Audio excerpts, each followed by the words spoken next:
Bom dia, nono ano. A nossa aula de biologia de hoje, nós vamos fazer a correção da atividade de casa, página 90, e vamos concluir o capítulo 2, né? Vamos continuar aí o nosso capítulo 2, falando sobre tecnologia aplicada à saúde, ok? Vamos lá para a página 90.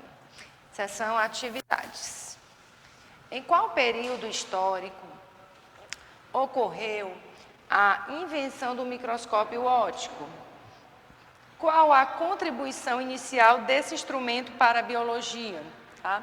A invenção do microscópio óptico ocorreu na Renascença, né, entre os séculos XV e XVI.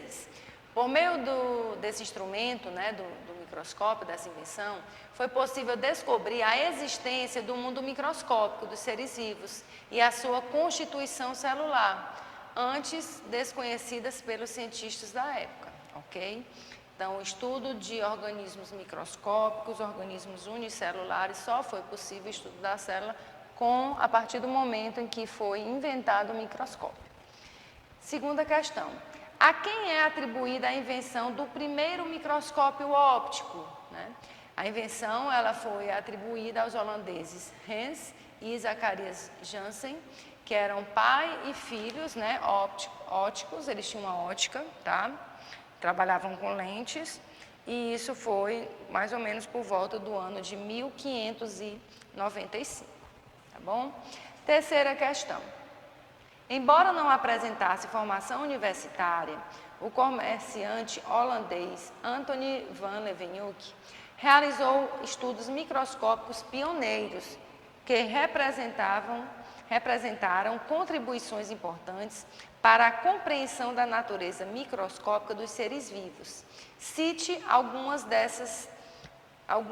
de suas contribuições, né? Ele observou e descreveu várias estruturas microscópicas de seres vivos, como ferrão de abelhas, bactérias, protozoários, placas dentárias, tecidos tanto de animais quanto de plantas, né? Aspecto microscópico de certos cristais e até mesmo os fósseis. Ele observou e descreveu também células sanguíneas, espermatozoides de alguns animais rotíferos, tá? E pequenos vermes como os nematódios, ou também chamados de nematelmintos, ok? Então, nós vamos dar sequência ao nosso capítulo 2, né? Que fala sobre tecnologia aplicada à saúde. Então, hoje nós vamos começar falando da invenção do microscópio óptico e suas contribuições para a biologia. Então, nós vimos que no ano de 1595, né? Hans e Zacharias Janssen, pai e filho, eles confeccionaram o primeiro microscópio, né? Então, no século XVIII, né, ocorreu um aperfeiçoamento das estruturas mecânicas do microscópio óptico e também da fabricação de suas lentes, né? Isso melhorou bastante a praticidade do uso desse instrumento.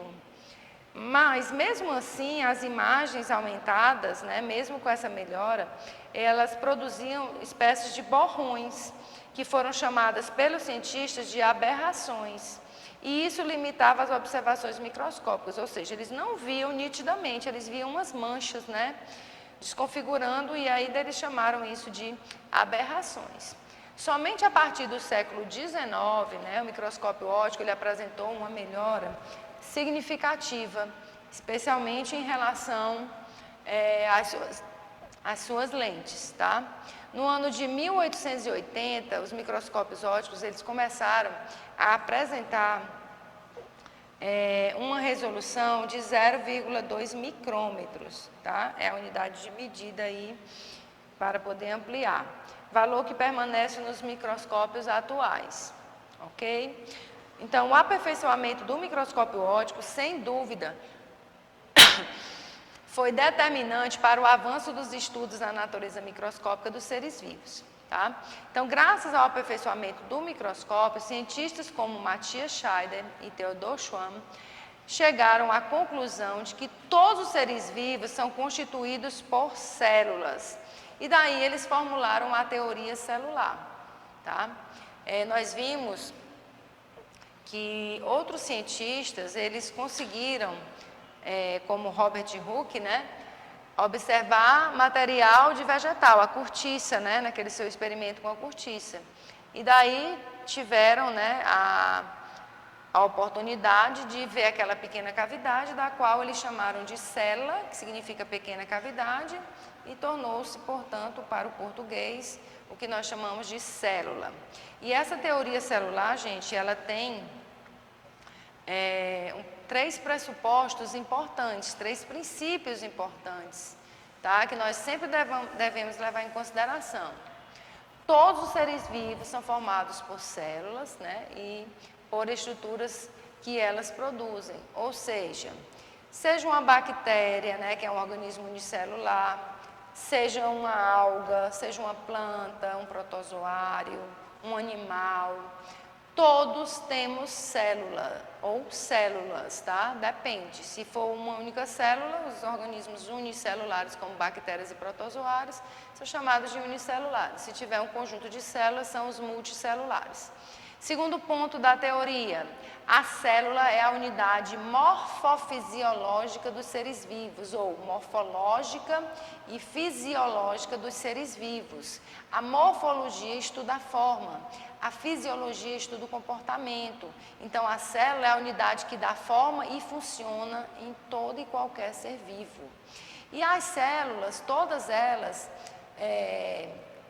se originam, né, se formam a partir de células pré-existentes, né, por divisão dessas células pré-existentes.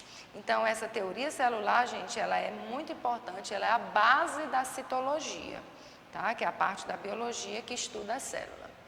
Agora, nós vamos falar dos microscópios ópticos atuais, né? Eles são resultantes do aperfeiçoamento dos primeiros microscópios, né, do tipo composto, porque o primeiro microscópio ele só tinha uma única lente, ele era chamado de microscópio simples, tá? Depois, né, surgiram os microscópios compostos, que eram aqueles que se colocavam os 2 olhos simultaneamente nas 2 lentes, tá? E esses microscópios atuais, eles foram aperfeiçoados, né, e são do tipo composto. Ele é composto, né, por um conjunto de lentes, tá? Essas lentes elas são chamadas de lentes ocular e lentes objetivas, tá?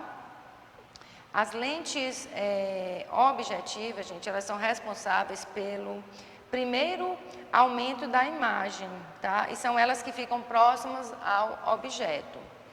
Já as lentes oculares, como o próprio nome diz, ela fica próxima aos nossos olhos, ela realiza, né, o segundo aumento da imagem, para que a gente possa observar aquele objeto ampliado diversas vezes, tá? Então, esses microscópios ópticos atuais, eles apresentam capacidade de aumento que pode chegar até 2.000 vezes, certo? E nós temos 2 tipos de microscópios, né? Um que, na verdade, não é nem um microscópio mesmo, mas ele é chamado mais popularmente de lupa, que é o microscópio estereoscópio, e temos o microscópio óptico biológico, além do microscópio eletrônico que a gente vai falar no final, tá?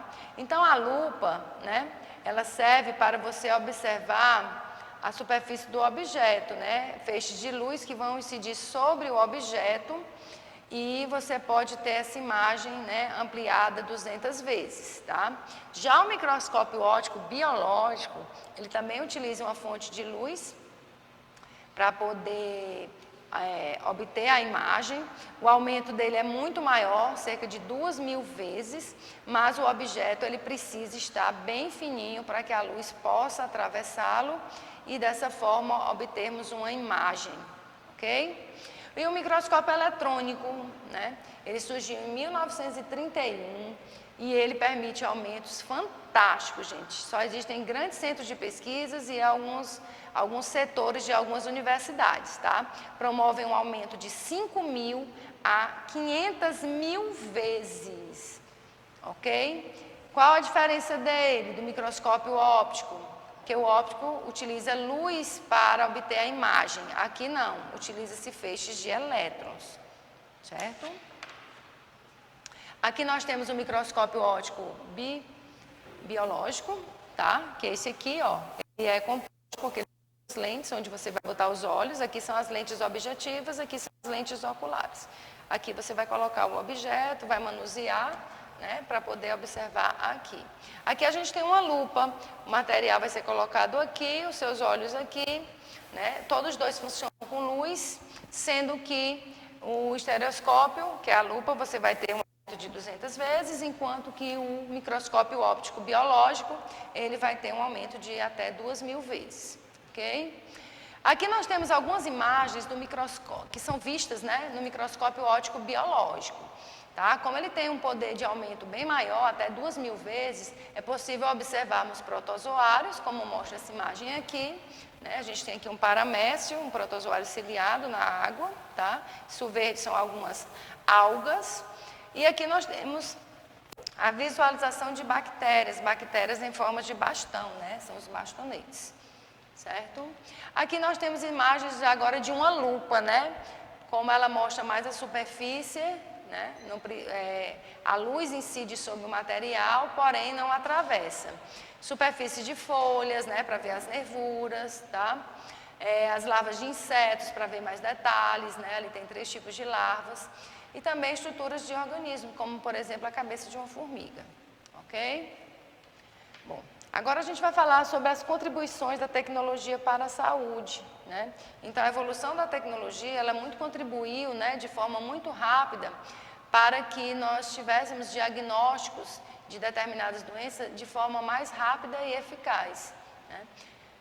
Isso permitiu também o desenvolvimento de equipamentos, né, para a realização de diagnósticos cada vez mais preciso, né, de forma mais certa e também num período de tempo mais curto, isso a fim de agilizar, né, o tratamento adequado. A gente tem como exemplo aí o raio-x, a tomografia computadorizada e a ressonância magnética. A gente vai falar hoje da radiografia, né, que consiste numa técnica de utilizar raio-x para poder diagnosticar lesões, né, ou alterações em determinados tecidos no corpo, né, como estruturas dentárias, tá? Fraturas nos ossos, observar o fígado, a bexiga, o pulmão, se existem alterações nesses órgãos, tá? Existe um gerador, né, que produz e emite feixes de raio-x que atravessam parte do corpo a ser examinada. Então, o que vai formar a imagem vai depender do tipo de tecido, tá? Tem tecidos mais densos que o raio não vai ultrapassar, tecidos mais densos que o raio vai impregnar com maior quantidade e assim vai formar uma imagem mais nítida, ok? Vamos lá, vou mostrar aqui para vocês essas imagens. Aqui nós temos algumas imagens de raio-x, né? Evidenciando não só os ossos em algumas partes, mas também essa primeira imagem do lado esquerdo, nós temos aí, né, a sombra, né, dos pulmões, que dá para ver. E na imagem inferior, mostrando como é feito o exame, né, a máquina e o profissional de saúde, tá? Então, só ressaltando, o que vai formar essas imagens é o seguinte: o tecido ósseo, por exemplo, os nossos ossos, né, ele é mais denso, então ele vai absorver mais os raios-x, enquanto que outros tecidos moles, como músculos, né, eles absorvem menos, né, são tecidos de menor densidade e absorvem menos o raio-x. Então, daí forma a imagem, né, vai formar a imagem principalmente nos órgãos que têm maior densidade, como os ossos, tá? Agora a gente vai realizar uma atividade, que é a atividade de sala, para a gente poder concluir, tá? Nós temos aqui na página 91. A quarta questão. Qual cientista foi responsável pela criação e divulgação do termo célula? Com base em que observação microscópica esse cientista começou a usar esse termo, né? Foi Robert Hooke. Ele baseou-se em observações microscópicas de um corte fino de cortiça, em que percebeu a presença de pequenas lacunas, que ele chamou de células, que constituíam a parede celular. A divulgação do termo célula foi realizada especialmente em seu livro Micrografia, publicado em 1665. Nessa obra, Hooke descreveu observações sobre a natureza microscópica da cortiça. ok? Quinta questão. Qual a diferença entre o microscópio óptico utilizado por Leeuwenhoek e aquele utilizado por Hooke, né? Leeuwenhoek utilizava um microscópio óptico do tipo simples, ou seja, dotado apenas de uma lente de aumento. Ele colocava ou o olho direito ou o olho esquerdo. Já Robert Hooke utilizava um microscópio óptico, né, do tipo composto, constituído de duas lentes de aumento associadas. A lente objetiva, que ficava próxima ao objeto, que era responsável pelo primeiro aumento da imagem, e duas lentes oculares, que era onde ele colocava simultaneamente os dois olhos, né, que é responsável pelo segundo aumento da imagem. Sexta questão. As observações de Hooke, Leeuwenhoek e outros cientistas, realizadas inicialmente no século XVII, contribuíram para a obtenção de conhecimentos pioneiros a respeito da natureza microscópica dos seres vivos. No entanto, somente a partir do século XIX houve a possibilidade de avanço nesses estudos, porque o estudo da natureza microscópica dos seres vivos demorou cerca de 2 séculos para apresentar avanços significativos, né?